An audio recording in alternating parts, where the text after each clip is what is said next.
This week's episode of Talking Simpsons is brought to you by you. That's right, we're on Patreon now, so head on over to patreon.com/TalkingSimpsons. For as little as $5 a month, you can help our show and get all kinds of great extra content on top of that. We've got a ton of great bonus content waiting for you right now, so head on over to patreon.com/TalkingSimpsons today.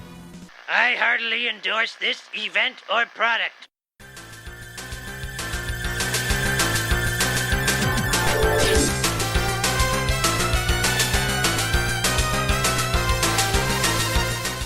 Ahoy, hoy, everybody. Welcome to Talking Simpsons, the only podcast with the wit and sparkle of Murphy Brown. I am your host, Bob Mackie, and my mom says I'm cool.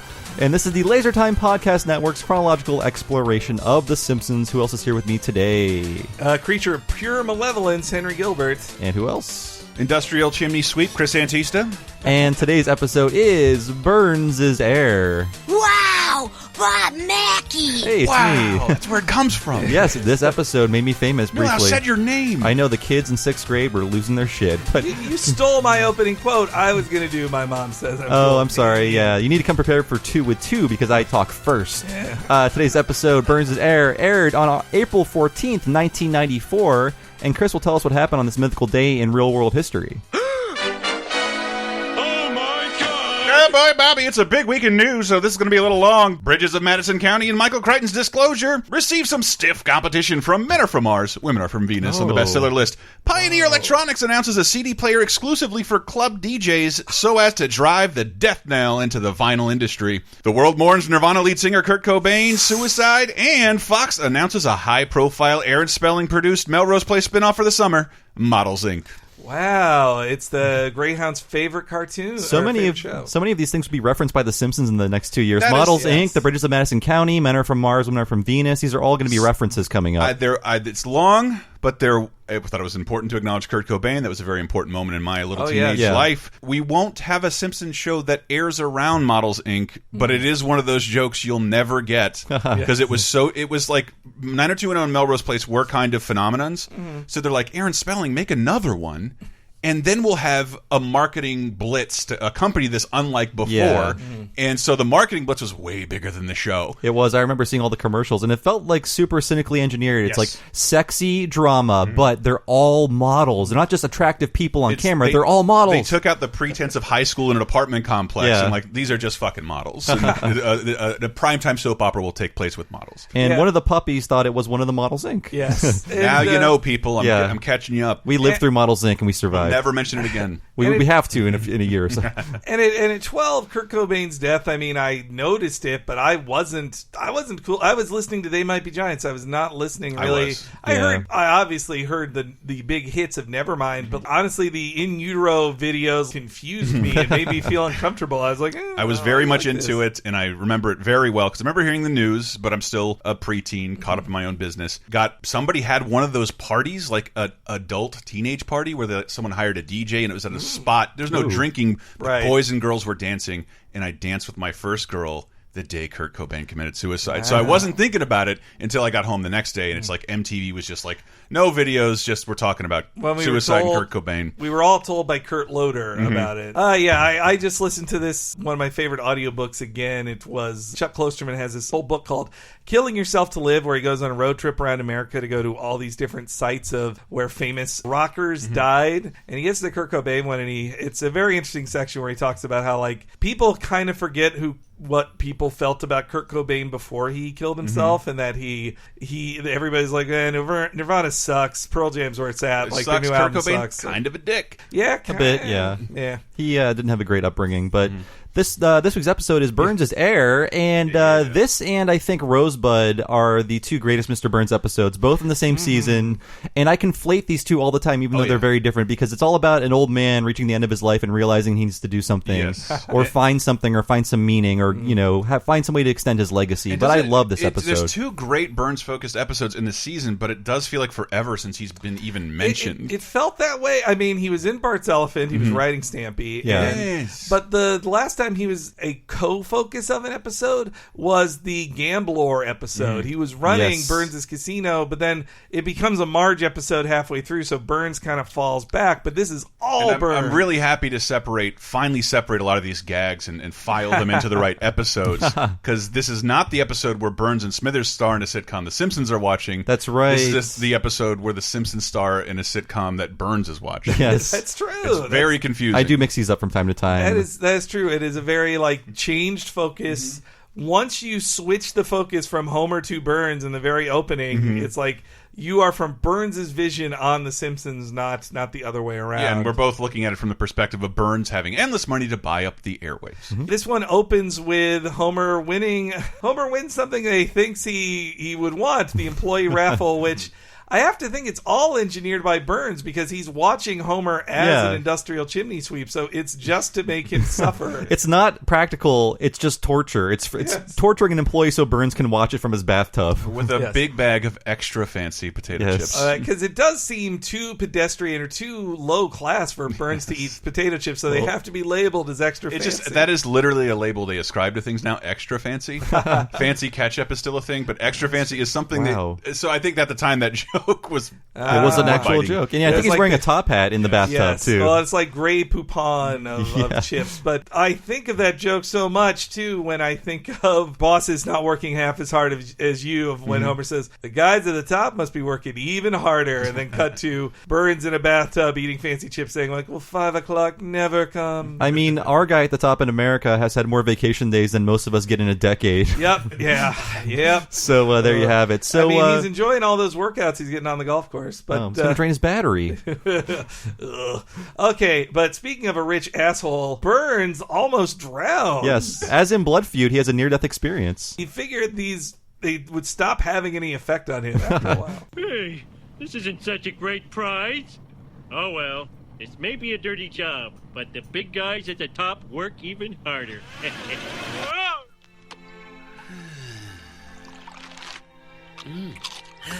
Will 5 o'clock never come? Careful, Smithers, that sponge has corners, you know. I'll go find a spherical one. Help, Smithers. I'm sinking. Life flashing before eyes. Is it Burns Verhoeven der Kraftwerk where we see Smithers bathing Burns and talking to him with Snappy the alligator? He's only washing his hair. Okay. It is not. I know we've seen this before. As intimate, and also he is helping Burns bathe when Marge paints him. Oh yeah, you're right. But this is him just literally in a bathtub being bathed by him, and that the corners of a sponge will kill Mr. Burns. That's how fragile he is. We were talking the other day off mic about how Harry Shearer's, let's say, dickishness towards The Simpsons has led to... I do watch a lot of the modern day episodes, and he is incredibly diminished. Oh yeah, He says maybe one line in an episode. There's no more Burns focused episodes, but it also means for years there has been no Burns is weak jokes. Those have not happened in maybe a decade. I'm speculating there, but there's not enough time to focus on him anymore. Yeah, but it's in every episode we see now. Burns is so weak. He's brought down by household items. he can't give the thumbs up. He's so weak. Yeah, I'm surprised just having that top hat on his head didn't sink him underwater. Just the extra weight of the sponge. It's too heavy. I do like how he just jumps out of the water, immediately starts strangling Smithers. Yes, and the flashbacks were cute. I thought they'd dip back more into the Citizen Kane-ness of his upbringing. They really didn't. Well, the first two are, though, him being a baby, seemingly a baby of means, of no.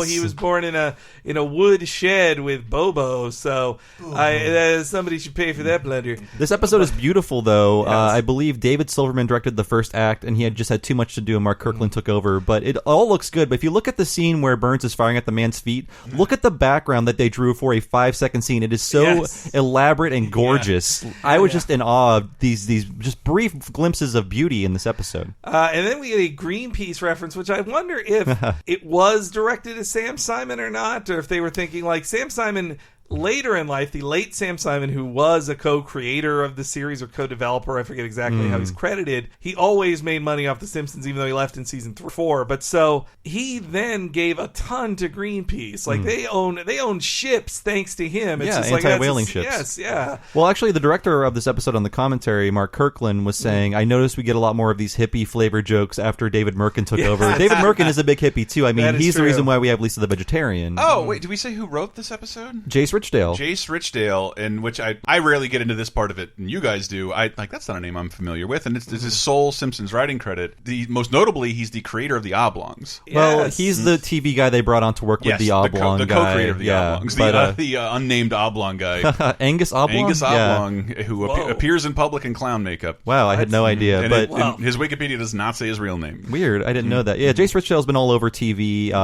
Even though he has one credited script on The Simpsons, he wrote a ton of jokes for 2 or 3 seasons. So, I mean, he's all over this He wrote for era. Mike Judge's The Good Family, as well as got nominated for a Writers Guild Award for an episode of Dexter. Oh, so wow. a very versatile writer. That's something we should do a one-off of someday in the long-off future, The Good Family. Like, I never watched it, but it was supposed to be, the commercials look so interesting. It's the inverse of King of the Hill. It is the King of the Hill format, except it's, well, actually, I guess hyper it's the green teacher. family. It's the teacher it's of like, Beavis and Butthead. It's one of the 3 or 4 voices Mike Judge can do that he repurposes. I mean, I'm not complaining. Those voices are great. Hank Hill is so unique. Yes. Instead of Hank Hill being the repurposing of the Beavis and Butthead, its neighbor, they repurposed the teacher into being the hyper hippie Mr. dad. Van Driesen. Yes, that's right. You mentioned clowns, Chris, and they mistook Burns for a clown. All right. We're finally going to stop those corporate pigs from dumping that nuclear waste. Oh, no, our boat is sinking. It was I, you fools. I love that reading. The man you trusted isn't wavy gravy at all.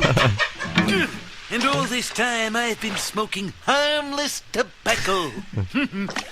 And Burns just swims away. Yeah. He has like some virility or like It looks some like some power. cold water. Yeah. He's like 60 there, I think. Yeah, Beth. Like, in case you don't know who Wavy Gravy I would was. not get this joke until this summer when they did Woodstock 94, and I'm watching with my father on pay-per-view. I feel old just saying that. Taping the whole thing, only leaving to go watch The Crow in theaters. This was my life in 1994. And Wavy Gravy comes out to open up the show. And I'm like, Dad, who is Wavy Gravy? He's like, ugh. Okay. Yes. Okay. Let son. me try and explain who Wavy Gravy is to a child. This will make no sense. I thought it was a Ben and Jerry's flavor. It was. It was. That's how I knew Wavy Me too. Gravy. It was Wavy Gravy had to be explained to all of us by our parents then. But he, short version is that he was a peacenik in the 60s who was fighting like for the end of the Vietnam War, but he also was a dork who liked magic. And he said that he got arrested less when he went in clown makeup. So he became the hippie clown at protests and activist stuff. And yeah, kind of like what Homer did in the Lollapalooza episode. Wavy Gravy would do for the Grateful Dead. Well, so he became the Grateful Dead's official clown. Yep. That's on his wiki page. Is just like, and the official clown of the Grateful Dead. And his official website, wavygravy.net. People, do not get it confused. You might end up at an actual gravy site. The actual gravy distributors. And he's also like, he hasn't done cartoons. Like he on his IMDb page, he's only appeared in like 3 documentaries. So it seems like he's one of those guys like, I'm not going to sell out on my celebrity. This is important. I really love the over the top hippie voices. Oh no, our boat is sinking. And in the episode I Married Marge, it's established that the power plant opens in 1980, but every episode conflicts with that. Like Burns is a nuclear power guy when Homer's mom is fighting him and things like that, and this conflicts with it too. I'm just thinking that bit of history just kind of goes against everything. That's true. Well, I mean, Monty Burns, back when he had the strength to do it, he just went off everywhere. He's kind of like a Scrooge McDuck figure, He really honestly. is. Like, he just goes and has adventures. Forget what that type of character is called, but when they have endless financial resources to finance globe-trotting adventures everywhere. And also, speaking of things that had to be explained to me, I did not recognize a bong and didn't know that the implied joke there is that Burns made them think he was smoking weed when he was smoking tobacco. Harmless tobacco. That's so Wonderful. that's a perfect undercut like such a subversive joke to be like, tobacco is way worse for you than weed. That is the extra joke you get. That's great, there. and they let you understand it on your own. They don't have to explain it. What I really like that comes up next, Burns is talking about he never fathered an heir because of his hectic schedule and lethargic sperm, and Smithers will be buried alive with him. Yes. Goody. Yes. I love that he made sure to be like, no, the Smithers doll should be scared that he's about to be buried alive. And he's like, and it was one of those rare moments that implied that Smithers was there for any reason other than just a real love for Burns. When he goes like, I mean, being buried alive, I think, supersedes his love of Burns. Oh, no. The fear of being buried alive. I mean that it implied that has he been friendly to Burns this whole time in hopes of getting his money? Was he always into Burns' money? I think he still is a Burns sexual, but the money would be nice too. But this is one of those rare things where it's just like, is he out for Burns' money? I bet he gets paid really poorly. Yes.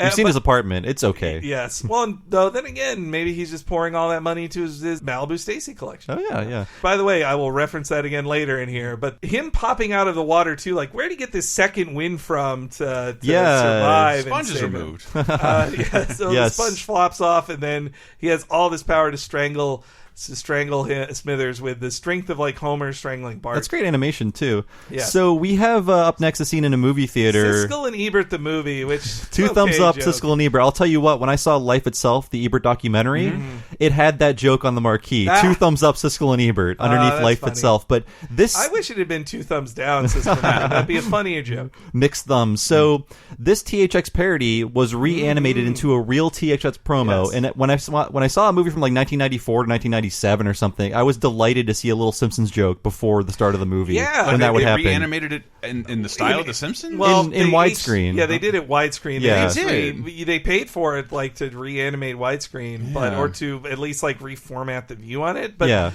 in case you don't know, that is the THX Deep Note. THX was a sound system invented by Lucasfilm to better present sound on films, and the Deep Note in VHS. Yes, it worked. Yeah, I think it's not a machine or equipment. It's a certification. Yes, and before anyone corrects us. And the first time the Deep Note showed up was at the premiere of Return of the Jedi in 1983. I was so used to seeing the movie version of this that this one went by too quick for me. It's maybe 5 or 7 seconds longer in the reanimated version. Yes. They let the gag sit a little bit longer, but they're all the same and they're all there.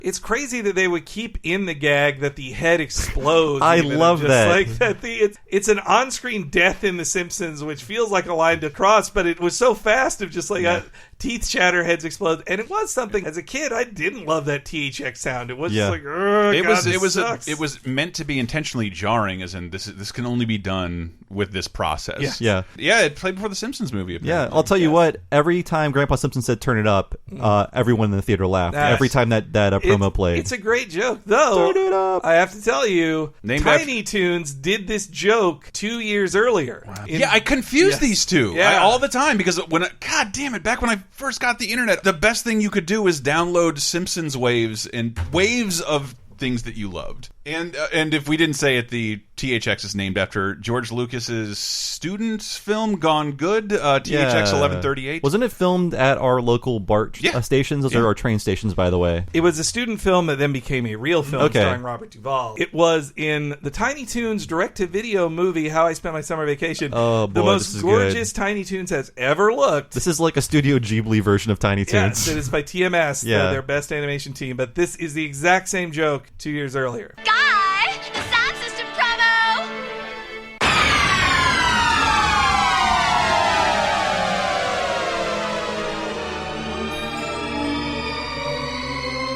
The audience is now deaf. I think I had downloaded a wave that combined the two. Oh, awesome. Yeah, instead of THX, it was THUD. That's what our listeners couldn't see. Thud, and made by Mucus Film. Oh, I get it. That's a bit spicy for my Tiny Toons movie. So we have to talk about this reference that was even lost to time in 1994. Well, all right. I didn't know this either, but so Burns is just in a field talking about his heir to everybody. And, well, why don't we play the clip first? Hello, I am Montgomery Burns. Now then, I'm looking for a suitable young male heir to leave my fortune to when I pass away. My vast, vast, vast fortune. Vast. Auditions will be tomorrow at my estate. And now, a feature presentation. Oh, very well. Let's all go to the lobby. Let's all go to the lobby. Let's all go to the lobby. Get ourselves some snacks.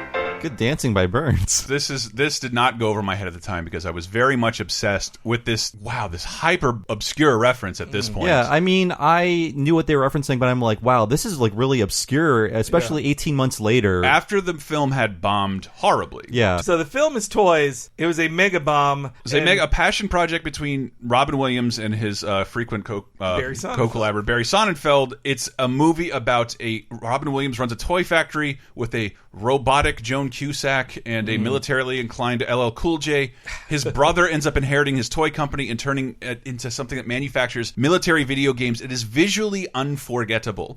Yeah, it looks great. I saw it as a kid in theaters, but I didn't know what to think. I'll stand up for that movie forever. It seemed to understand video games a little more than most other films at the time because they clearly made an engine that made a video game. It wasn't a cartoon showing a video game, and I remember magazines like, is this a real thing? This looks like a convincing video game. Right. And at the same time, Toys got a bunch of fucking video games. And they're all bad. They're all bad. So it was a very unconventional movie with a very unconventional trailer. Maybe Henry can explain what the trailer was. So just the same as Burns is standing in a field in that costume, Robin Williams in his character costume from Toys, though pretty much playing Robin Williams, is Robin Williams telling you about the movie in just a field somewhere, and it's just like, it set up a camera in a field, just riff away, Robin. He's literally standing in the, I want to speculate, the Windows XP background. Because Robin Williams is a North Bay dude, and we cannot get too far into this because I've done it on a bunch of other laser times, but this movie was part of the fallout with Robin Williams and Disney over Aladdin because he had been trying to get this movie made with Barry Sonnenfeld the whole time, which is why this trailer is so weird, and there's two of them that's just Robin Williams riffing in a field. Because this was his passion project. Yes, that to me looked like it was shot on his home turf, just him being him. It's a very unconventional trailer for something he was really proud of, and he had to dye his hair blonde repeatedly. According to this trailer, though, he says he's inside a giant soundstage. I don't know if that's a joke. It's a joke. Okay. I couldn't tell. I was like, maybe he is. Let's hear some of it. I don't know about you, but that last trailer... I've seen it, fast cutting, big music. What about a different kind of trailer? I'm Robin Williams, here on the world's largest soundstage at 20th Century Fox. That's right. This entire wheat field is in one building. I'm here tonight to talk to you about an incredible movie. Toys. Toys! Trailer! Toys! There'll be a big lettered thing up here above me, glowing. Obviously, some incredible special effect that'll go dun dun dun dun dun dun dun dun dun dun. Toys. I mean, okay, I was stupid for thinking it was a fake field. I want people who have been listening to our other shows where I've talked about why he was mad at Disney over Aladdin, because this Robin Williams, for the trailers, is literally standing as himself, hyping a movie. This is how much behind Toys he was, and he blamed its failure on Disney marketing Aladdin as a Robin Williams movie at the exact same time. Yes. One of the promises they promised not to do with their handshake deal where he got $75,000 to be the genie in Aladdin. Yeah. And please do not market this against our Toys movie. I want this Toys movie to succeed. Though, honestly, Toys wouldn't have succeeded no matter what he did. Either way. But it didn't help that Aladdin was the better Robin Williams film. Yes. But it's an incredibly ambitious film, and it's incredibly watchable, too, but not what you'd call good. It's weird as hell. And this means a lot to me, this bit, because in high school, I was friends with a huge Simpsons nerd like I was, and we would just see each other in the hallway and just say, "Vast." And that'd be it. That would be the joke. Yeah. Vast. And then the end of the Burns clip, I never saw Let's Go to the Lobby thing, a real one, but I'd only see it later when it was parodied and shit. And like the Aqua Teen Hunger Force thing had a great one in it, and it's in Grindhouse. They basically have that. We saw the fancier ones when we were kids of like, no, it's a polygonal popcorn exploding. But you're on a roller coaster of snacks. Yeah, all the messages were the same. It still buy exists. Shit. Yeah. Go to buy snacks. It's awesome that this one has been replaced, but this still exists in every movie theater you go to. Everybody knows this song. And Burns says snacks instead of treats, but I don't know why. Maybe they're just misremembering. Let's hear the original. Let's all go to the lobby. Let's all go to the lobby. Let's all go to the lobby to get ourselves a treat. Delicious things to eat. The popcorn can't be beat. The sparkling drinks are just dandy. The chocolate bars and the candy. So let's all go to the lobby to get ourselves a treat. Let's all go. Yeah, enough of that. What I want to speculate is that this lasted so long in the pop culture zeitgeist because I want to say it was played in drive-ins for much longer than it would have played in a normal theater. Probably. It was just like your stock go to the lobby announcement you could buy. I think what killed those videos, too, is that, like, you didn't see a Coca-Cola Coke now like, finances all AMC's. Yeah. You've definitely seen it. It is weird to see a refreshments commercial that isn't Coca-Cola, you know? And like the dad in it is drinking out of a nondescript cup. It's just a cup. And just like in the actual source material, Burns is dancing with a bunch of refreshments and stuff. But they're people in costumes, not cartoon characters. The lip sync is better in The Simpsons than it is in the original one. No one knows a lot about where this animation came from, other than that it was done by Dave Fleischer. Fleischer Studios. Oh, interesting. Pioneer Betty Betty like Boop and stretchy Popeye. and floppy like Fleischer. But yeah, what year and where it originated is very flimsy. Wow.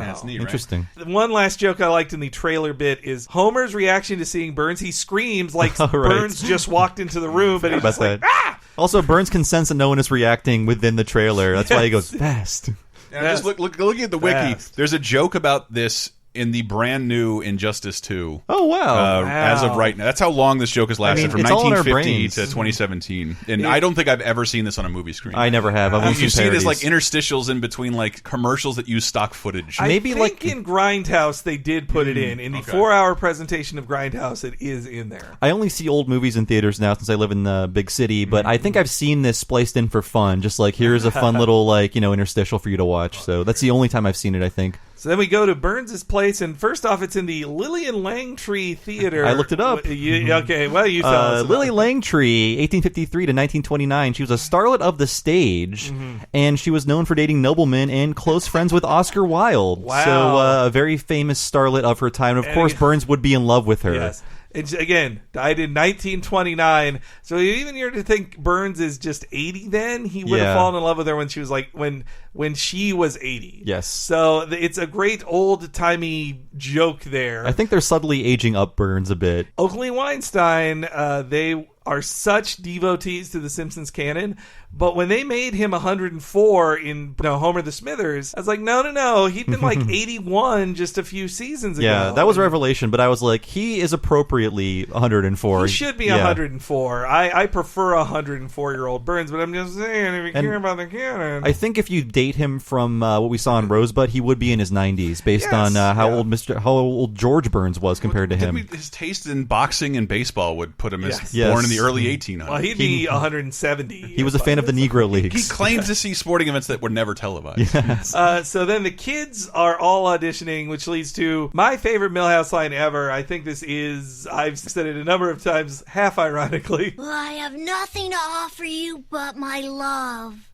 I specifically said no geeks. But my mom says I'm cool. Next. Give me your fortune or I'll pound your withered old face in. Ooh, I like his energy. Put him on the callback list. Clang, clang, clang with the trolley. Ring, ring, ring with the bell. Zing, zing, zing with my heartstrings. Thank you. I love the sound of the wind getting knocked out. Like, thank you. Well, first off, but my mom says I'm cool. That's great. I love that line. Yeah. And it is what a dork says, that he's like, who has no friends, who's just like, but my mom says I'm cool. Henry once again coming out as Millhouse. I mean, I tweeted when I got to sit with the Millhouse at Universal Orlando, and I tweeted out the picture of it. I said, our moms think we're cool. And my mom took that picture. This is what it's like when doves cry. Yes. So this song, obviously it is a gay joke because Martin is singing a show tune. Yeah. But it is also super gay. It's a show tune about falling in love with a man you see on the trolley. Well, he got punched in the stomach before you heard if he changes the gender. I bet he didn't. Yeah, I don't think he would have. But yeah, but his outfit is of the trolley conductor, though the singer is a young lady who has fallen in love with a man on the way to the World's Fair, the 1904 World's Fair. It's true. This is from the musical Meet Me in St. Louis, and the movie version with a beautiful young Judy Garland before Hollywood destroyed her. It's on its way to destroying her, but she hasn't been destroyed yet. I love this song so much. And she's probably hopped up on Goofballs singing this song. Clang, clang, clang went the trolley. Ding, ding, ding went the bell. Zing, zing, zing went my heartstrings. From the moment I saw him, I fell. I want to skip ahead to my ears. Stop went the wheels. Stop, stop, stop went my heartstrings. As he started to go, then I started to know how it feels. All right, Henry. This is not. Are you Milhouse or Martin Prince? Which one is it? A little column A, a little column B. I'm both of them. That's my secret. I want to say this was like a nostalgia piece for the early 20th century. It was made like in the 30s, like the original musical, something like that. Yeah, well, it was written for the movie. Like it wasn't. Oh, okay. It was an original movie musical. I didn't know that. Okay. It was not based on a musical. Okay, so. But it's still like a nostalgia piece for that era of America. And that's the second most famous song in the movie. The "Have Yourself a Merry Little Christmas" is also in that. Oh, that's from Meet Me in St. Louis. Wow. Yes, okay. And I'm going to say Louis because that's how the song goes. Meet me in St. Louis, Meet me in Louis. St. Meet Louis? me at the fair. But that song was nominated for Best Song that year at the Oscars and lost to "Swing from a Star." If you like this way, carry moonbeams home. That would be the theme for a really bad sitcom in the 80s. Oh. Yeah. Right. I love the trolley song, and this was my introduction to it. Though it's also let me know that, like, if you're a man singing this song, you're gay and should be punched. Like that's it's a weird message to send. But well, the bullies are wrong for bullying him. Yeah. You are supposed to laugh at the bullying, and it's sad that like Martin gets punished. That the constant jokes are like Martin's gay, and he's a gay kid who doesn't realize how gay he is. Perhaps I think they're on Martin's side. It's like the cruel reality of life. Yes. They won't let him be gay. They won't let him be effeminate. Yeah, but can you at least take some solace in how far we've come? Because now that joke is ascribed to, like, if you were unironically singing a Smash Mouth song and enjoying yourself, then you would be punched in 2017. Yes, that's true. It would not be a musical that would be mocked now, That's but I mean, you could not in 1994. You could not have a gayer reference than a Judy Garland song being sung. Yes. I think it would change up a little more later. Well, we do get next Bart auditioning, and I think this is Homer at his stupidest, where he cannot put a sentence together, and he forgets his boss's name. Well, first off, Lisa says she. In our phallocentric society, and then Burns says, I don't know what phallocentric means. Merriam-Webster describes it as centered on or emphasizing the masculine viewpoint. So that's what phallocentric means. And a phallus is a dick-shaped object. That also Burns is true. He did say no girls in the trailer. He said right. male heir. I see. That's right. He made it very clear. But then, we also have to talk about Lee Majors. I didn't get Lee Majors in this clip. So I love that clip. Marge, I like that Marge for once is like, we should just get his money so you can go to a good school. Yeah. And it felt like Dave Merkin is one of the rare showrunners who did not go to Harvard. That's on true. The Simpsons. So when he's making fun of Harvard, I wonder if he's just like, it's all these fucking Harvard guys around me. I'm sick of this shit. And so the line of like, you went to the most expensive and therefore best school there is. I feel like it's also a very naive mom viewpoint where it's like, of course this is the best school. It costs the most money. It's Harvard. And I like that Marge is thirsty for Lee Majors. Yes. I like that it gives her something extra instead of just being the mom who says, I care about money, I care about the groceries, I care about my kids. She's also like, she's been in love with Lee Majors since her childhood. Yeah, and in case you're not 50, we should tell you Lee Majors is the $6 million man when $6 million was a lot of money. Yes. And that was a show in the 70s, and the intro will tell you what happened. Steve Austin, astronaut. What? A man barely alive. Gentlemen, we can rebuild him. We have the technology. We have the capability to make the world's first bionic man.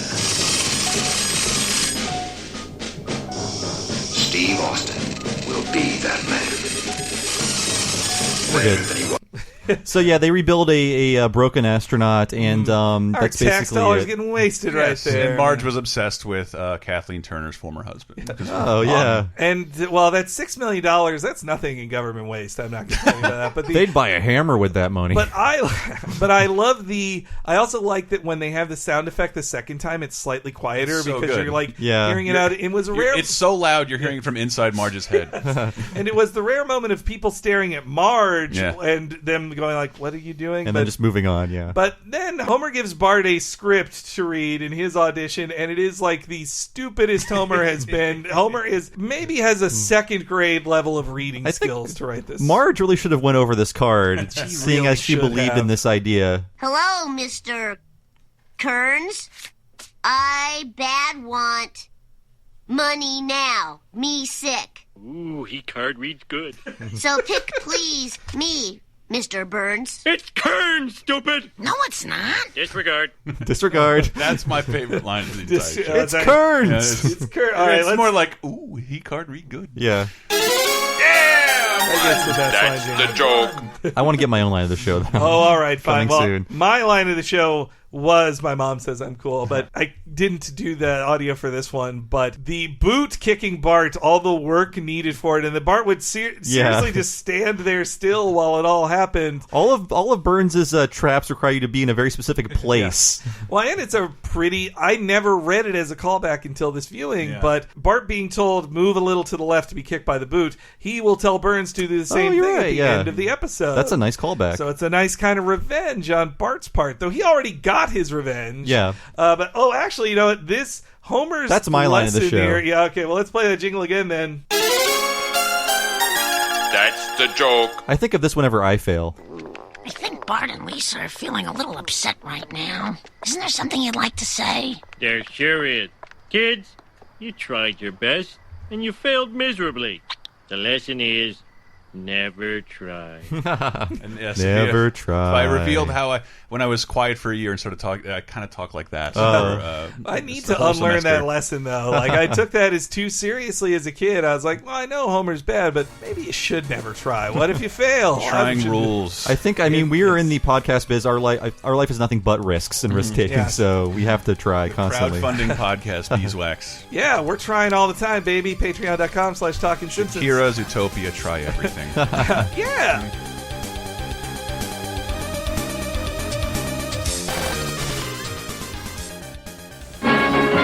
The Simpsons will be right back.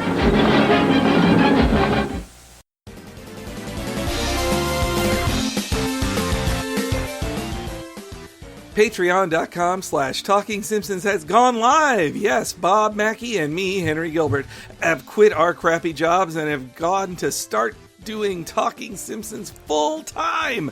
And we can do it with your help. Would you like to hear every episode a week before they premiere on iTunes and Stitcher? Would you like to listen to exclusive podcasts like the second episode of Talking Critic and an interview with someone who worked on multiple classic Simpsons video games, telling secrets about their creation? All of that and much more is available right now at patreon.com/Talking Simpsons. Please support it and help us do this full time and do even more awesome animation conversations.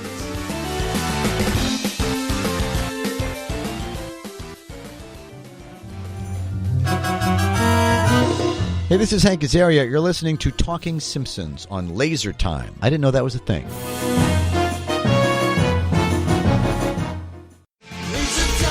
You like Laser Time shows? Then you might like Bonus Time, Laser Time's weekly bonus show exclusively on patreon.com/lasertime. Here's a taste of what you've been missing.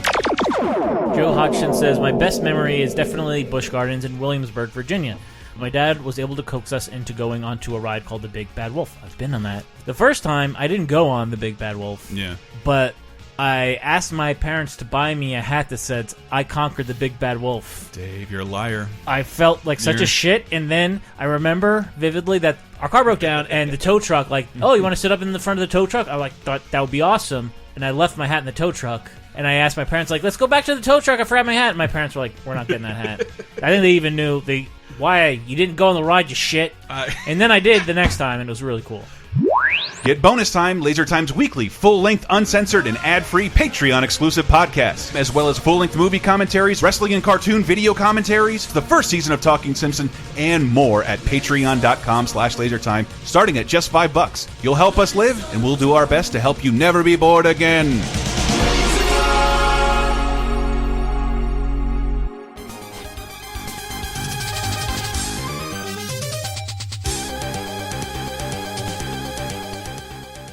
Then I liked Burns reflecting in sadness that he's going to give all his money to the Egg Council Advisory Board, which is the first of 2 Egg Council jokes in the Merkin era. That's true. The second will be Lenny bringing up the egg thing. Homer, in Stonecutters, Homer doesn't let Lenny eat an egg, and he tells him that cholesterol actually isn't as bad as eggs. And I finally was able to pinpoint it. So there was no Egg Council Board in America.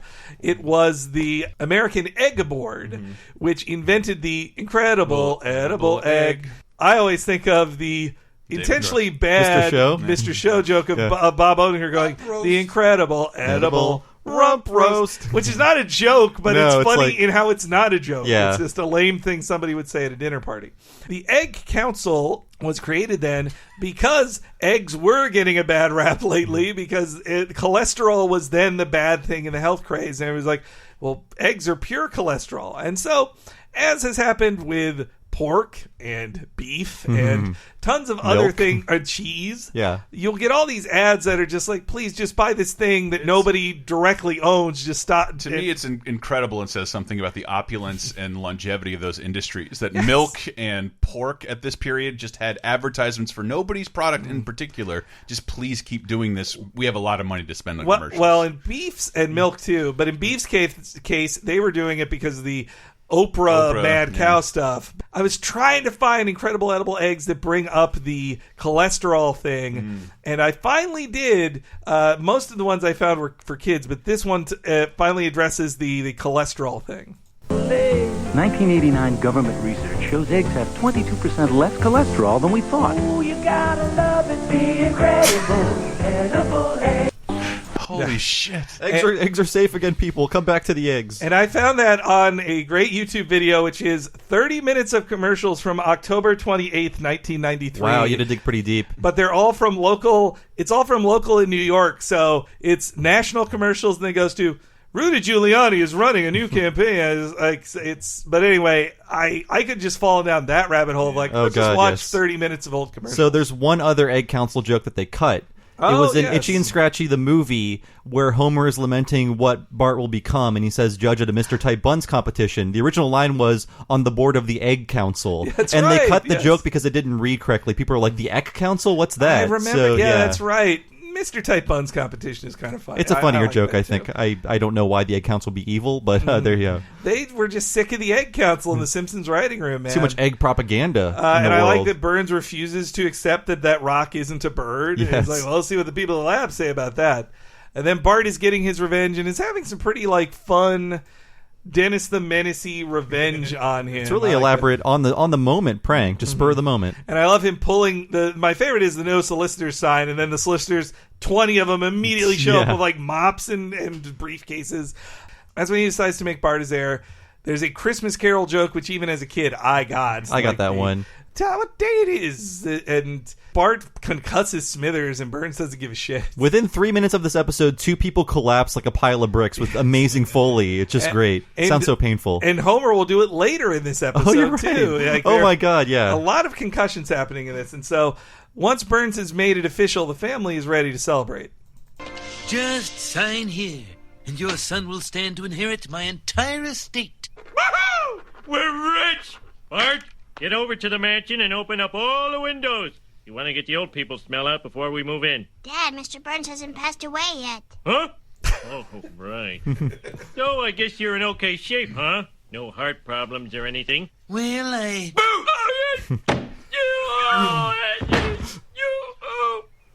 I'm okay. What a cheat that they have Abe just like, I'm okay. Well, the funny thing is he's standing with them when Burns leaves 2 seconds later, so he really is okay. I wonder if they had to put that in there and be like, no, he really is okay. Yeah. But that Homer tries to kill Burns. Like that's, but then again, I mean, it's Burns. I don't. It's okay, I think, for Homer to do that. And Homer has another push her down, son. Like let's push him down the stairs. Let's push him down the stairs. Though the stalking Chef Boyardee joke, I think that's a little cheap. It is a little cheap, but I do like how Homer and Bret Hart don't like old man stink in their homes. That's true. You got to air that out of Burns' mansion. I agree. And then, but just Homer's like, let's push him down the stairs. Like he's so happy to do that. So Bart goes, humors Mr. Burns, goes to his house and eats there. And I like that Burns just has a button on his chair to lock up a person who's eating with him. And then he calls himself a booger man. Not a boogie man. One joke I got for the first time, or just noticed for the first time, was like, "Oh, your milk is getting cold." He was drinking warm milk with his dinner. Oh my god, I didn't get that. That is such an old man thing. It really is. It helps with your digestion. Oh my god, I know this because when I go home, my parents serve me milk. I drink it and then shit down my pants. Oh yeah, not in my pants, down. I gave it milk Henry. too. Yes. No, I agree. I had some milk. I had some ice cream last night and woke up with stomach issues, and I was like, boy, I gotta stop with this ice cream. I just kind of gotta drop it. Very strange. Then Bart. Also, this is when I found out that gelatin was made with hooves. You know, and though it never really sunk in until I had like a vegetarian friend when I was 18, and I would just say like, okay, we're gonna eat this, and she would say, well, is there gelatin in it? I was like, what? Well, who cares? Like, it's gelatin. That's not animals. She's like, there's cow hooves in it. And anything with gelatin, yeah. And obviously, as a younger person, I was one of many people that question a vegetarian's choice every time they say they don't want to eat something, and just like, all right, you're on trial right now. Like, are you sure you don't want to eat this? I think you should. I gotta tell you, as a vegetarian, we love that. So you eat that, but you won't eat that? Yes, it's my decision. Please I know you thought this was a dinner, but this is a trial. Objection. What about my diet bothers you so much? What I like about the Burns things is he says it's made of hooves as if it would be more appealing to Bart. Yes. Like, here, it's so good, it's got hooves in it. You probably should have looked up what gelatin was made of before that. Well, is it even grosser? He seems to think that gelatin also is like a crazy new thing. Like, oh, kids love gelatin, and so then Bart says what he would really want, and it's when Bart discovers the benefits of having Mr. Burns' bankroll. Oh, if you stay, you can have anything you want to eat, even some sort of gelatin dish. It's made from hooves, you know. Anything, huh? Okay. I want pizza. And I want it delivered by Krusty the Clown.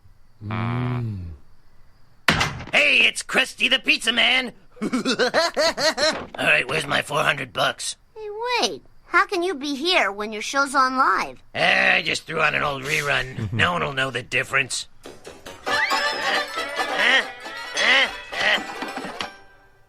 Children, remain calm. The Falkland Islands have just been invaded. I repeat, the Falklands have just been invaded. The disputed islands lie here, off the coast of Argentina. I love that, Krusty. So that was April 2nd, 1982. Quite an old rerun. I still love it because the joke's awesome, but it's not even the oldest clip of Krusty we've seen. No. I mean, at that time, I feel like Bozo the Clown could have also pulled up any episode from 20 years of his history. Anything in color. Yeah. Let's see what adventures Popeye gets into. The only difference you would have told in a Bozo episode is just like, well, that kid's wearing a t-shirt a kid today wouldn't wear. Like, that kid has an Evil Knievel shirt, and they'd be wearing an Optimus Prime shirt. And it's funny that A, he has a map ready, but B, he's telling the children to remain calm. Like, this would affect no one in America. It was a small-scale conflict between the United Kingdom and Argentina over land. It was like at the end of the decline of the British Empire. It's like one of the few things they had left. It was a 10-week war. Argentina lost, and but it was a time when like small operations like that were seen as like, oh, that's what wars are. I guess this replaces world wars. We're just going to see these little things, like these smaller things, which are not deadly. They were like, people died in them, but this in Afghanistan. They were like side wars as opposed to the Iraq War, which was a war-ass war. And will never end. Yeah, like all wars will never end. Yes, so we're still in South Korea, ain't we? Up next, we have another Lost Time reference, a reference to the movie Sliver from 1993 that I recall watching this. It was a very eye-opening moment for young Bob. It was a very horny movie. Yes, I recorded it and rewound and fast-forwarded several times. I mean, Sharon Stone, right after Basic Instinct, her next sexy thriller, if you will. Sliver came at the very weird. This happened several times where erotic thrillers came back into theaters. There was a thing in the 70s where there were films like Emmanuel and The Story of O that were just these like foreign films that were sexy and basically were the equivalent of a Skinamax film then. And Sliver just was Skinamax with a budget, and then Skinamax film would just rip off all the Sharon Stone films. And so after Basic Instinct, this was her next one, and it was voyeurism the movie. And it was an erotic thriller of like watching people have sex or take baths. And you want to watch Alec Baldwin's brother jerk off to security camera footage set to Enigma music. Which Baldwin is this? Billy Baldwin. The worst Baldwin, I'd say. The lost Baldwin, yeah. I mean, Alec's not so much better. If he would vote closer to how I would vote. Alex way better. You're probably thinking of Steven. Steven. Steven's pretty Who's the Biodome guy? Steven. Steven, okay. I get Billy and Biodome mixed up. Was it Steven or William who was on 30 Rock playing Alec Baldwin in a movie, or playing Jack Donaghy in a movie? I don't know. That could have been Danny. He looks the most like him. But in this movie, the Baldwin in question has basically a camera in every room in this high... He's a landlord at a high-end apartment. Yeah, in New York. And he's watching Sharon Stone. And one of the things I will say about it, ladies love these movies. And this is one of those movies that had a much more famous soundtrack. And has a bunch of... It looks like one of my girlfriend's playlists at this point. UB40. Oh, wow. You're right, yeah. Enigma. I wasn't joking about that. That really happened. But I feel like Showgirl... This was also written by Joe Esterhaus. You're right, yeah. And it was... He, for a brief period, was the superstar film scriptwriter. Like, scriptwriters are never famous, but everybody was like... It would be the story in Variety. They paid... X millions of dollars to Joe Esterhaus for his next thing. And that eventually collapsed when they paid the most money for Showgirls. That's what did it, it was right? a mega flop. Yeah. And it was... I mean, Showgirls also ended these erotic thrillers that are in theaters, and I think people realize, like, the people who jerk off to this don't want to be in a regular movie theater watching this. They want to watch it on premium cable channels and jerk off at night. Yeah, or wait till it comes to HBO or whatever. I did. Exactly. That's what they were for, and you didn't need big budget things for that. And it also became a thing of like actresses on the level of Sharon Stone. You either needed to find a famous actress who was like, yeah, I'll be naked for 20 minutes, or you had to find non-famous actresses who would be naked that much. It was a pointed topic at the time. What's Sharon Stone's first movie going to be without a nude scene? It was even when it was like the Dead, I believe. Even when it was like inappropriate, like we don't want to see. No one wants to see Sylvester Stallone fuck anybody. I know I don't. You got to see a bit of his penis in that other movie. What was that one? Specialist. The Specialist. You're welcome. That's right. Yes, thank you. Go out and rent it today, folks. For some reason, I remember Stallone being in Sliver, but yeah, couched in these Sliver references are then two other movie references. That's true. Are you talking to me? There's no one else here. You must be talking to me. Well, that was an antique. Crap! Moe does a scene from Taxi Driver. Yes, Moe is very much in The Simpsons. He is a Travis Bickle character, he really the dangerous loner who hates everyone. Yeah, simmering madman. This is the actual clip, and if you'll notice, like it is much more low key than any impression of it ever is. All the impressions are like so. What we were going to over the say top. about what I always say about Edward G. Robinson. Like he never did. He never did that. He was much more subdued. You talking to me? You talking to me? That's how you've seen this impression done. It's nothing like this that. This is Dirty Grandpa himself in 1976. You talking to me? You talking to me? You talking to me? Well, then who the hell else are you talking to? Talking to me? Well, I'm the only one here. Who the fuck do you think you're talking to? Finally has power with that gun. Yeah. He's got guns on like drawer rollers up his sleeves that he can thrust out. A lot of copycat criminals did that. I mean, to this day, I think the entire gun industry is based off of this attitude that everyone is after you and you must protect yourself at all costs with lethal force. Even if you have to destroy your antique mirror. Yes. Crap. Crap. This is the power that Travis Bickle and Moe feels when they buy a gun. And, actually the reaction to Taxi Driver is why Martin Scorsese, it's why he made King of Comedy, because he saw that there were Travis Bickle imitators, which he absolutely did not want to create with Taxi Driver. And so then he wanted to show a different type of crazy obsessive, but the biggest loser in the world who lives in his mom's basement. He's like, no, these are the people. You're not Travis Bickle. You're a dude in your basement who kidnaps Jerry Lewis. It's so great. He puts on his own fake talk shows with like cardboard cutouts. Oh man, what a great movie that really gets overlooked. Amazing, yeah. And it's also the point of it is too Rupert that like Pupkin. the Rupert Pupkin becomes really famous at the end. That it's more of his point too of like, no, you'll be super famous if you do this. And it's watch those together. Watch Taxi Driver and King of Comedy together. They are response films to each other. And you synthesize those two Robert De Niro's and you get me. Well, and when you see this was the first time I noticed the other videos on there. Okay, like that it's Jacques kissing Edna Krabappel. So a return of Jacques, and then a real sellout of Lovejoy's character. Like he's just like guzzling like wine or something. Oh, I wasn't looking at the little monitors. Yes. I should have been, really. Well, it's right in the center underneath Mo is Wiggum in the bathtub, which felt like a very direct. Well, it's Sharon Stone in the bathtub and Sliver, and this is Wiggum in the bathtub. The Sliver trailer has Sharon Stone in the bathtub, and it's like in the 90s, if a woman was in the bathtub, she was masturbating. I mean, we had 3 of those jokes in season 3 of The Simpsons. Yes. A woman being in a bathtub masturbating. I feel like Duckman did that joke every other episode. Yes. But I also like that Burns directly credits Sliver. What a delightful romp. And then we get something I never even knew was a movie reference to looking this up, but it really is that Homer eating flowers, which is just a weird thing of like, Homer eats so many disgusting things, but that his mysterious trips to Holland. His secret thing is that he eats flowers. And is that a reference to something? Or just is. Okay, thank you. So in the 1987 film, which I've actually never seen, The Last Emperor by Bernardo Bertolucci, that film is about the last emperor of China before the People's Revolution, the communists took over, and he was the final emperor who actually got like kind of converted over to communism, and it's an interesting film. And in the film, he marries the last empress in it, and she's kind of ignored even at her own wedding because he's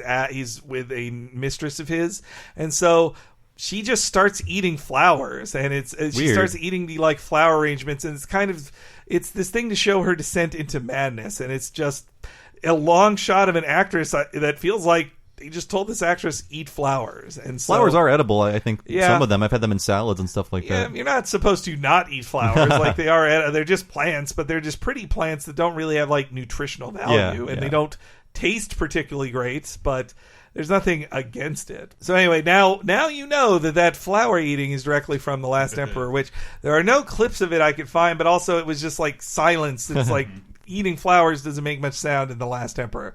So then Bart has learned all the benefits of being Burns' heir, that there's a, for all intents and purposes, bottomless pit. Yes. And that he can fling peas at Smithers all he wants. And Homer finally puts his foot down not over abusing Lisa, but over a much more important problem. Oh, yuck, meatloaf. My most hated of all loafs. That was the end piece. That's it. Being abusive to your family is one thing, but I will not stand idly by and watch you feed a hungry dog. Go to your room. No, this family stinks. Mr. Burns nurtures my destructive side. I'm suffocating here. Bart, you listen. I'll go eat some flowers. My secret shame. My secret shame. It's a small joke, but I like Lisa saying, "Ow, that was a big one," when their peas are coming at her. Yeah. Like that. That's a big one. Felt kind of real the way he goes, Bart, you listen. Like he's actually really upset. That's some about real it. anger. Good job, Dan. And that he's holding the flower when Bart walks away too. And somehow Bart gets really ahead of Homer on his bike, even though Homer is right behind him in his car. And it felt almost like for the commercials where Burns goes like, maybe even love him. Get him off me, get him off me. But now he's his son, and when Homer arrives, he runs over Bart's bicycle like it's nothing. And then we get to probably the biggest deleted scene in Simpsons history, which I did get the clip for it. Only because it eventually wasn't deleted. Yeah, it got put in 138. Played in syndication as much as anything else. And, so let's hear the clip first. This is both the one that's in the episode and then a bit of the deleted scene in case you don't know what was deleted. Or what? You'll release the dogs or the bees or the dogs with bees in their mouth, and when they bark, they shoot bees at you? Well, go ahead. Do your worst. He locked the door. Do your worst. My worst, eh? Smithers, Release the robotic Richard Simmons. Come on, big boys. Hit the butter off those buns. So for the longest time, I thought, oh man, I can't believe they didn't put that joke in. But now I'm like, I like the he locked the door joke better. Yes. It's less monkey cheese zaniness. Although I like how it becomes a Terminator parody too later when they shoot a shotgun at Richard Simmons' head. Again, two references mixed together that little Chris got. Yes, I liked both of those when I finally saw that robotic Richard Simmons in the 138th episode Spectacular, but that he locked the door it feels more like what Simpsons was at that time of just rather than like the Richard Simmons joke is an easy target along the line of nude pictures of Whoopi Goldberg. Yeah, like the kind of sub Jay Leno shit that doesn't hold up real well. A little mean spirited, a little like random humor kind of stuff. Was not just the Simpsons. Richard Simmons was the easiest target you could take, which is why it feels like a bummer for the Simpsons. Like they should have been somebody they were personally annoyed by. That was the feeling behind the scenes too. Like not on this commentary, but on the Oakley and Weinstein commentary for 138th episode. They're very clear that like there was a divide in the writers' room when that footage came back. Yeah. Some people were like, "This is really funny. This is really well animated. What a great scene!" And other people were like, "This is beneath the Simpsons. Richard Simmons jokes is not what we're about." And there's not really, other than him being a robot and a Terminator, it's just a joke about like Richard Simmons, which like people were doing that in like fucking 87. And his ass was going to explode. And that's I don't know. And this has very little to do with now, Richard Simmons withdrawing from society that he once loved so much. I think he wants to be left alone. Yeah. I don't think it's so. But he was a hack punchline. Yeah, I think like at this point that should have been Steve Allen. That would have been a funny joke. Yeah, it was funny to see him go on Letterman so much because he would just go on Letterman to be made fun of, to make Dave like nervous and annoyed. Yeah. That he could do slightly effeminate jokes that Dave could like make a face at it. And easy now. Richard Simmons is not out. But Richard Simmons, I'm sure, loves women very much. But there was that podcast about him, and they were like, "Where is Richard Simmons?" He's like, "I'm okay. Just leave me alone. Please leave me alone. I stopped talking to you. All right, leave me alone." But that. Yeah, 1994 went to the oldies. Like it was still around, but it was just kind of old, and it's not fair to the Richard Simmons wanted people to lose weight. What a bad guy! And he's just kind of in okay shape, and he's a fitness guru who's just in okay shape. I'll say that he was but he's also a shameless self-promoter that the whole world was aware of him, and he's very loud and brash. Yeah, and I don't think he had to sell that fucking deal meal system to people. I don't believe there's an anti-gay joke in here. I don't believe there's a body shaming joke in here. I don't think just so about either. Him being an annoying, iconic person of the late '80s. It's low hanging fruit. I think. Is. That's what I hate about it. But the animation is so good in it, and it's so well done that I would have, if it had been my call, even though I think He Shut the Door is much funnier, I would have been like, boy, they put so much work into this. To let the world not see this would not be fair. I think that's why the 138th episode Spectacular was the way it was. Or like, we want to show you the things that we spent time and money and all these resources on that are otherwise buried because there's no DVDs in 1995. They have to show them to you some way. And on the commentary, Merkin almost has kind of like in his response to the people who wanted it deleted, which obviously they won in the end, that he said before 138, they took... when he would go on college tours of like Simpsons guy goes to your college and they'd show deleted scenes, he said that one got huge reactions every time. Oh, and one final thing on this tangent, Richard Simmons was asked to voice the robot, but he didn't want to do it because it was a robot version of him and not him in the show. It is really weird. It's a weird. I forgot that. Yeah, part. It's a weird stipulation, but yeah. But I think too, if they'd gotten Richard Simmons, then it absolutely would have been in the episode because for sure. we recorded Richard Simmons. We're not going to use it. So it also makes the joke weaker when it's just Dan Castellaneta doing a good impersonation. It's okay. Well, it's not. You know what? Not even good. It's average. You know who it is when you hear it, but it's just like whatever. Bart is now living with Burns, and I'm getting the clips now, but I'm continuing Chris's tradition of every Phil Hartman voice. But thank you. We can't not do this. So this is all of the words Phil Hartman says in this episode. Damn clowns. Well, you good folks can rest easy now because you've come to the very best in legal representation. Excuse me, is there an Orange Julius stand on this floor? I'll sell you this one. It's almost full. Well, why don't I drink out of a toilet bowl? He'll be back.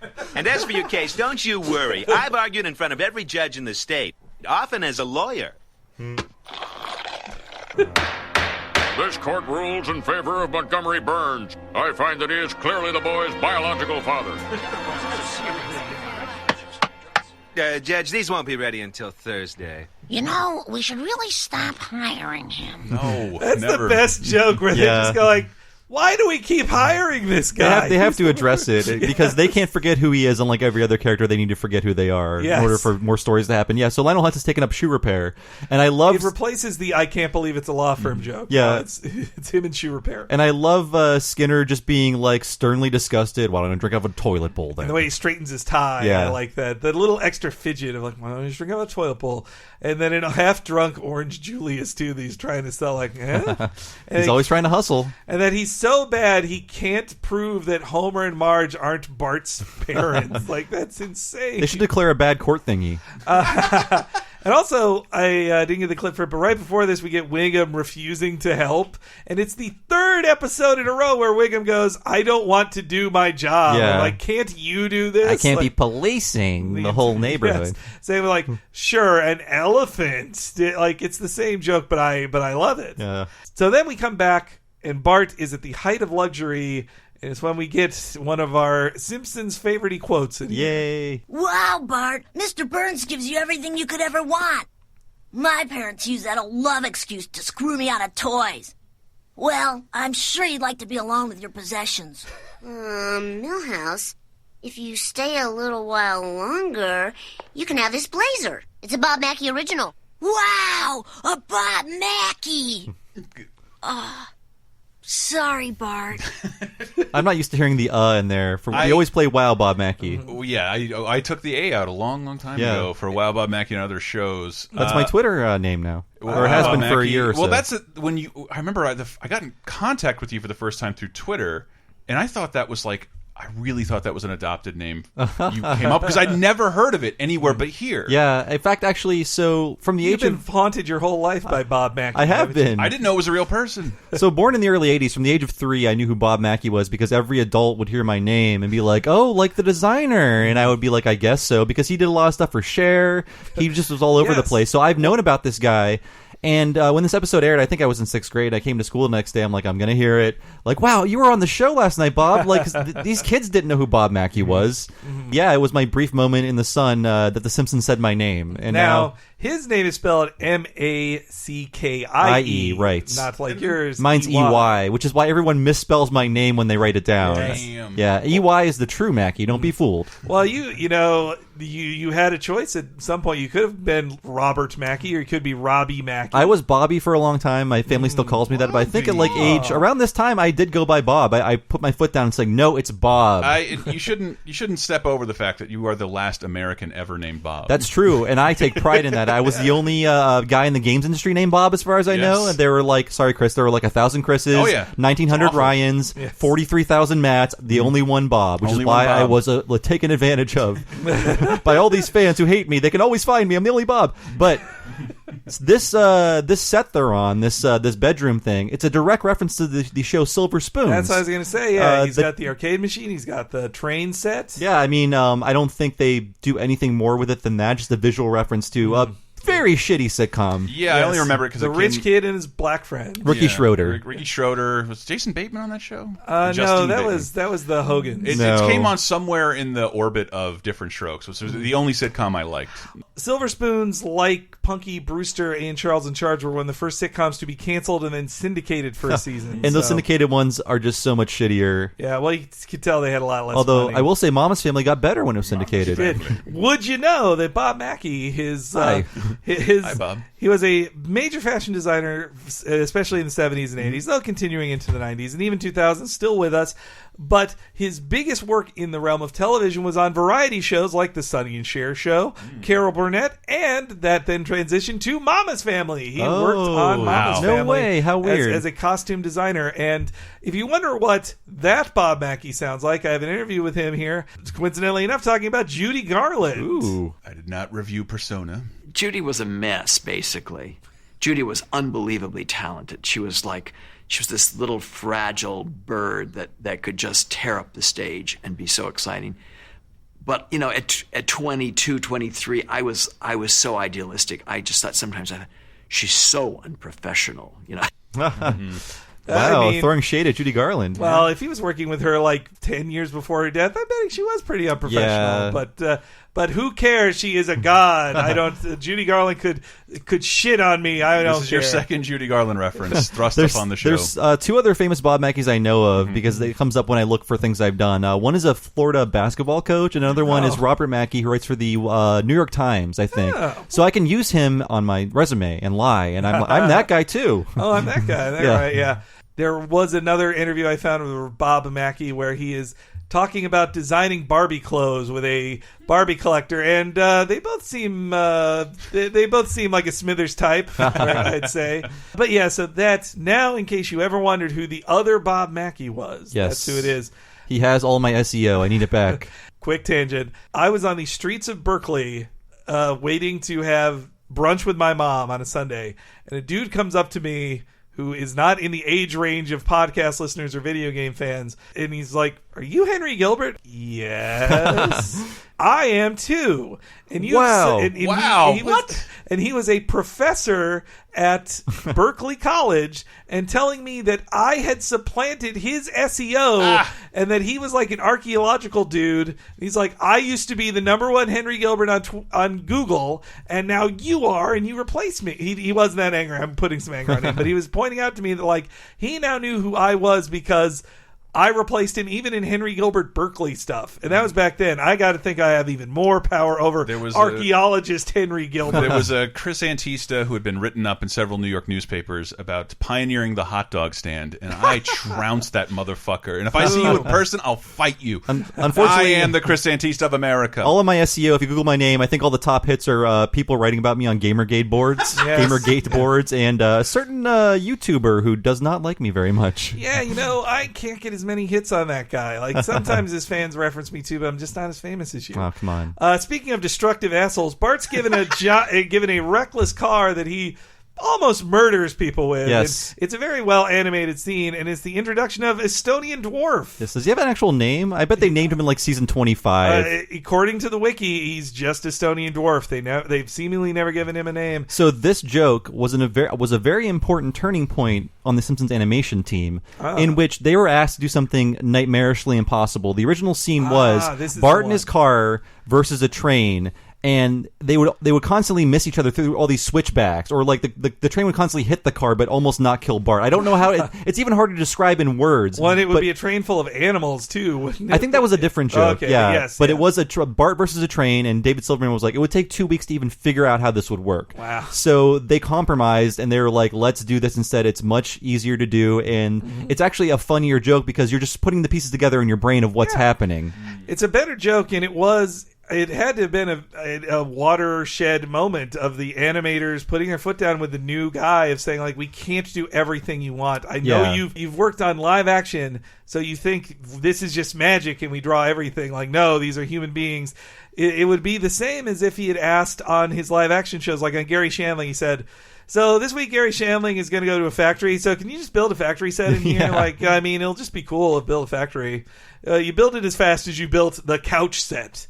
Yeah, I mean, they didn't really understand, like, anything we write, you can animate, so which is why there were so many crowd scenes and things like that in Merkin episodes, but I feel like Al Jean and Mike Reiss, the previous showrunners, they had to learn this too, and Merkin had to learn it as well, and this is one of the reasons that Klasky Chupo basically put their foot down and were fired, because they didn't understand animation, the writers, and they kept asking for all these unreasonable things, and it's not that Gabor Chupo, sorry, I couldn't think of it for a second, it's not that he was crazy or a bad businessman, he just was like, we can't do this. We can't make all these changes. You're not paying. We don't have the budget for it, too, I would think. And it was all on their dime, all these retakes and stuff, so that's why they got fired. In case you didn't know, Estonian Dwarf would appear. He would be beaten nearly to death by Homer Krusty as the Hamburglar. Check my medical bracelets. Yes.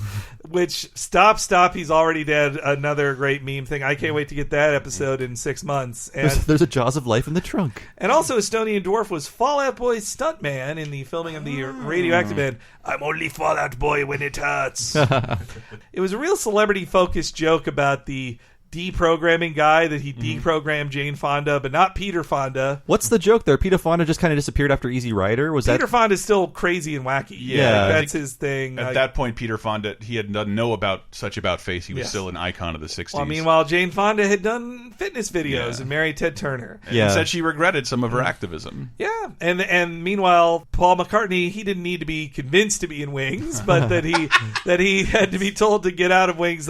He's the best one. The implication that Wings was also like a cult keeping Paul McCartney there. I like that. It's funny though how all of the Fox News grandpas are still mad at never Jane Fonda. Hanoi Jane. Yep, never will. Yeah. And then he accidentally kidnaps Hans Moleman, and Hans Moleman is convinced to be Simpson.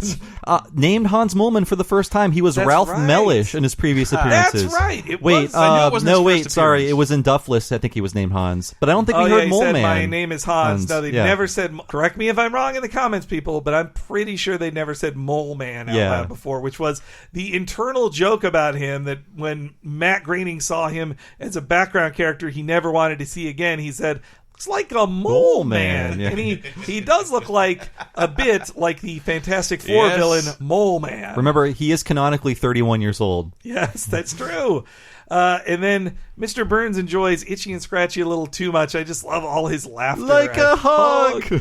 That's when the Sliver joke was funny, but it also served a plot purpose. They could go back to the video he'll show Bart to convince him his family hates him. It's they barely even touch on it, but it gives a little emotional heft to it that Bart wants to come back. It lets you know. But then we get the fake family, which much like Richard Simmons, love this. I feel like they tried to get Michael Caine and couldn't. I have a story about that. I do not miss Bart at all.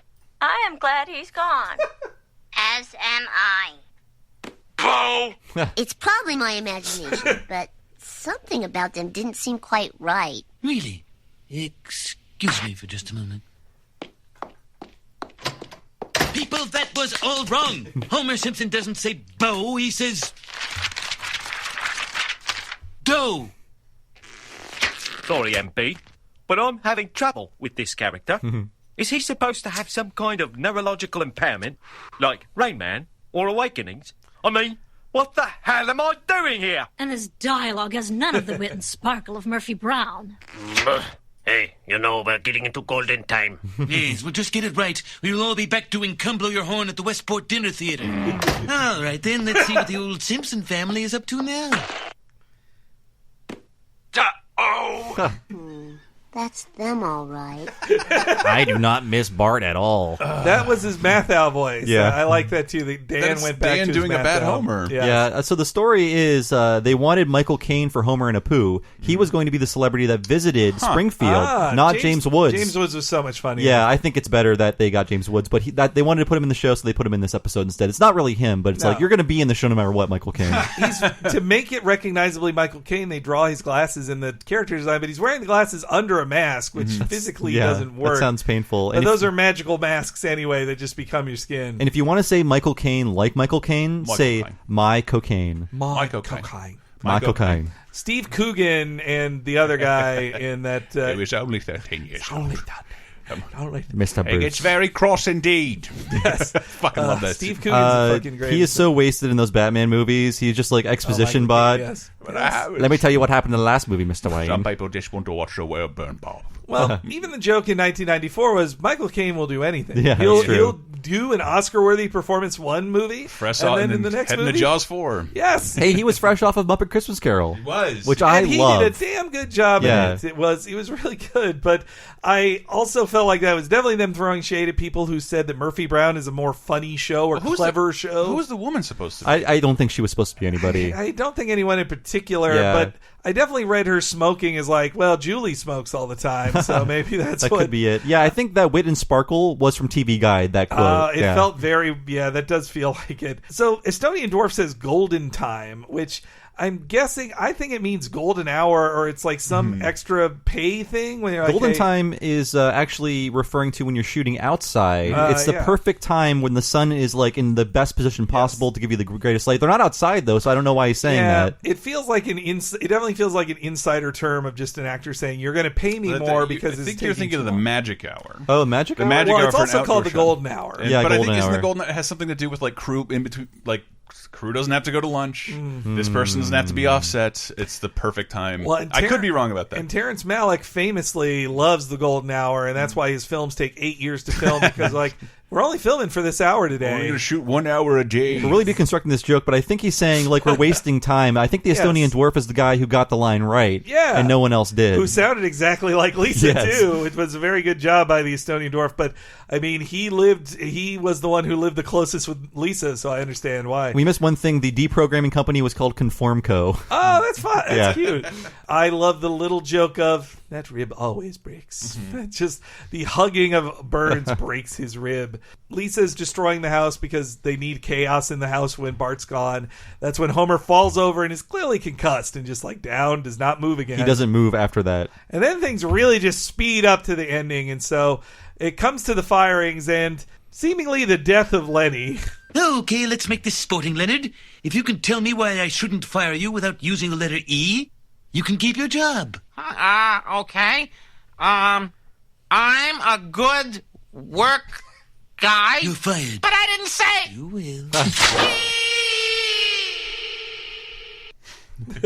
I mean, I by love that that challenge. by that logic, Burns and Smithers should be dead at the end of this episode. Well, Smithers refers to it as Leonard's carcass. So it's just like, he is dead, right? I know it's not a direct reference, but it's wonderful connotations to Willy Wonka and the Chocolate Factory. Yeah. Sweetheart. Well, and the way she did, I want it now. This episode races to a close. The previous scene is Bart getting won over by Burns. Then they're in this scene where he's put to the test. Like in the scene immediately. Yeah. It makes for 1 second like he might be better off here. He matches up better. It also makes you wonder too that they cut the Richard Simmons thing because that was like 30 seconds they didn't have. It was a lot of know? time. And speaking of time, I will always remember this episode because I flew too close to the sun as a Simpsons recorder off television. In that I knew there was only enough space for one more episode, but I was like, no, I'm going to get this. I want one more episode on this tape before I start a new tape, so it can be an even longer marathon.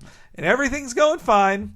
The red button at the couch gag. And then we get to when Bart says, "You're fired," and before it can reveal it's Burns, my tape stops. Oh, man. And so I had no more of this episode. I had to just remember it in my mind until then, until the DVDs. You fucked yourself, Henry. So yeah, I was so disappointed. I never did that again. If it seemed like there was only 20 minutes of tape left on the VHS, I was like, nope, starting a new tape. Not going to risk it. So Bart is put to the test by being ordered to kill his father.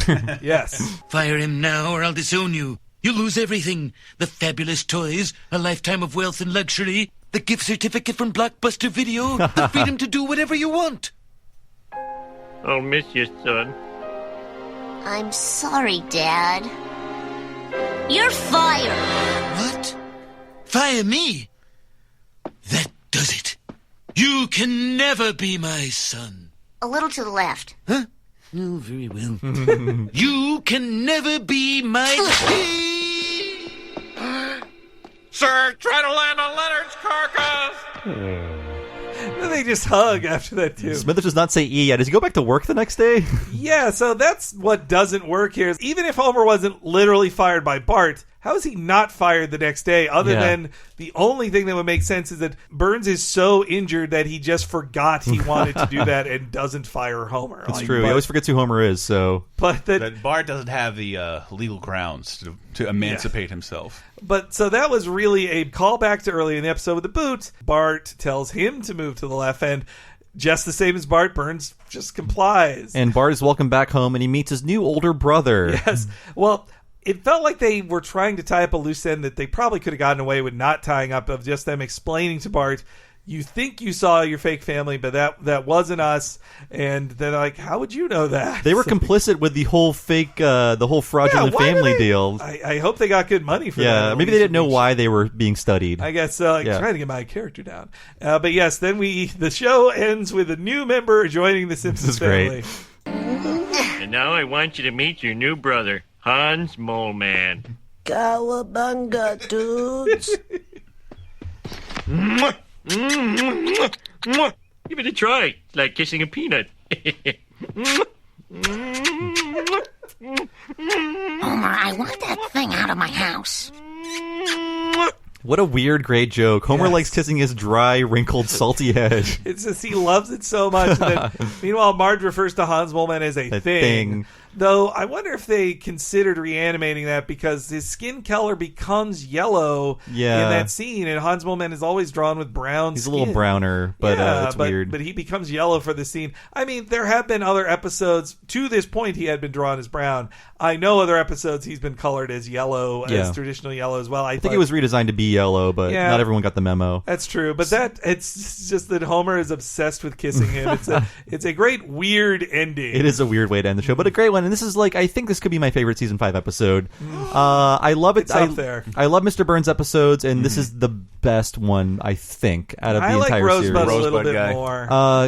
They're so close to each other. I can't decide, but what a great episode. We went long, but I think this episode really deserved us for this whole treatment. For sure, yeah. I mean, this comes right after Bart Gets an Elephant, which I did love that episode. Oh yeah, I mean, season 5 is really taking off. It's such a strong season. It's nice that it's stayed strong seemingly to the end. We only have 4 episodes left. Season 4 kind of flagged a little towards the end. Yeah, as we were kind of harsh to season 4 in the end of it, of just I think we were fair. Yeah, but when we got to the front, we were like, well, I remember this being funny, but boy, this is a threadbare plot. The scales fell from our eyes. Yes, but there's still tons of great jokes. But this, is definitely better than the front. But awesome. I like this one quite a lot. Cool. Well, thank you so much for listening. This has been Talking Simpsons. I've been your host, Bob Mackie. You can find me on Twitter as Bob Servo. My other podcast is Retronauts. Every Monday, a new classic gaming podcast. Go to retronauts.com or look for Retronauts in your podcast device, machine, or directory. Henry. I'm HENEREYG on Twitter, and that's where you'll find out about when episodes go live. But even more importantly than that,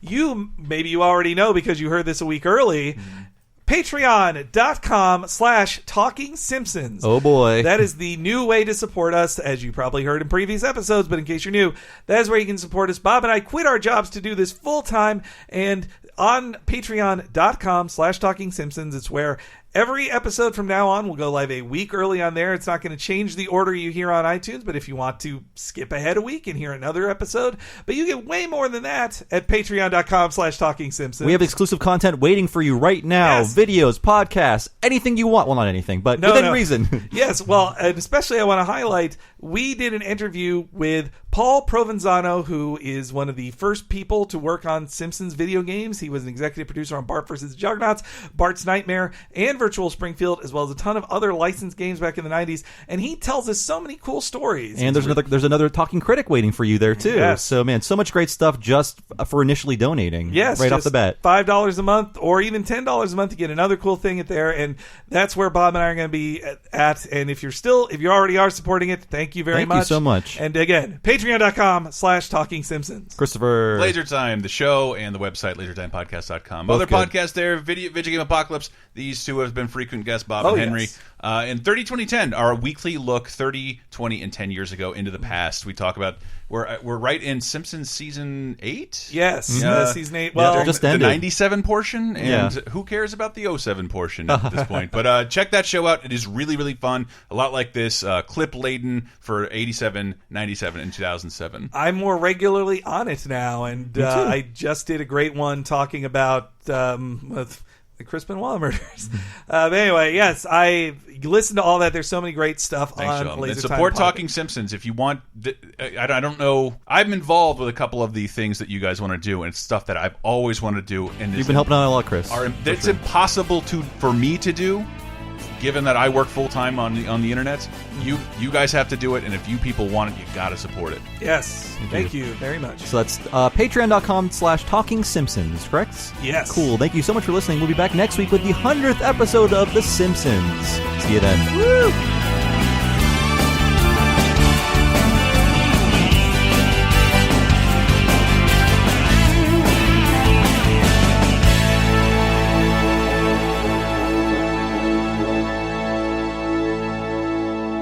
Wow, infotainment.